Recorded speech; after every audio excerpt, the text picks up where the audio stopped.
Yeah. China braces for slow growth as Communist Party conference hints at tax expansion and more spending. The Chinese regime appears to have braced for a slow economic growth as the 4-day conference has concluded without any big bang announcements. The Communist Party of China held its Third Plenum conference this week.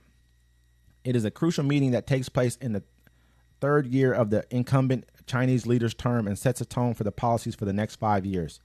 While major announcements have been made after previous Third Plenums conferences, none has been made this time. Basically, what the reason why I really wanted to bring this up is because we've been having a lot of issues with China, but people don't realize China's going through a huge economic crisis right now. Yeah, a lot of their banks have already folded. Yeah, man. A lot of their banks have folded because a lot of them own a lot of the real estate portfolios that they have. These guys got millions of homes and apartment complexes and everything just sitting vacant because no one can afford to buy them. You know what I mean? And the government has to basically, it's like $12 trillion, just some ridiculous amount of money that the government's going to have to come in and rescue and basically take it, basically take it on the government debt.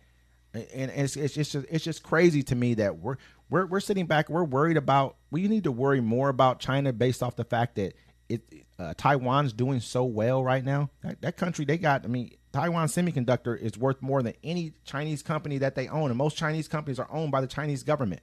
Yeah. But Taiwan Semiconductor is worth more than any of them. It's a small little island, you know. And this is the reason why they're going to probably want to invade Taiwan, because that place it's booming. They're making good money there. They can take that little place in there, take this. They really want the semiconductors. That's what they want because they already got the rare earth minerals. I think they have like 70% of the market. Yeah, like they got most of the stuff inside their own country, and then they're also going to Africa and shoring up the rest of the rare earth minerals from over there as well. Mongolia has a lot of them. They're a neighbor to the north. And so this is these little things right here that we're watching. This is kind of it's a teetering effect. That's why it's so important for us to break Russia right now, especially in Ukraine, is for us to break them because China's coming next, but they're breaking themselves anyways. They're starting to get to a point where they're not going to be able to lend out as much money as they once could. They were giving the world money, basically for not for free because they make them pay it back, but they're not gonna. Their banks, their coffers aren't going to be as deep. Yeah, China gave what's his name, Akon,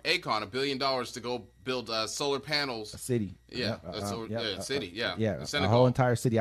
He hadn't built it yet. I think I don't know if he messed up the money, what happened, but but they're out here doing a lot. And this isn't me speaking against them because I like the fact that they're out there helping countries that we're willing to take advantage of. We took advantage of for so long. They're out there. Maybe they're not helping them in the best sense, but they're doing more than what we did. We're just taking advantage of people. But like I said, we need to keep an eye on what's going on in China because at the end of the day, it's gonna come back to our front door. Yeah. So and then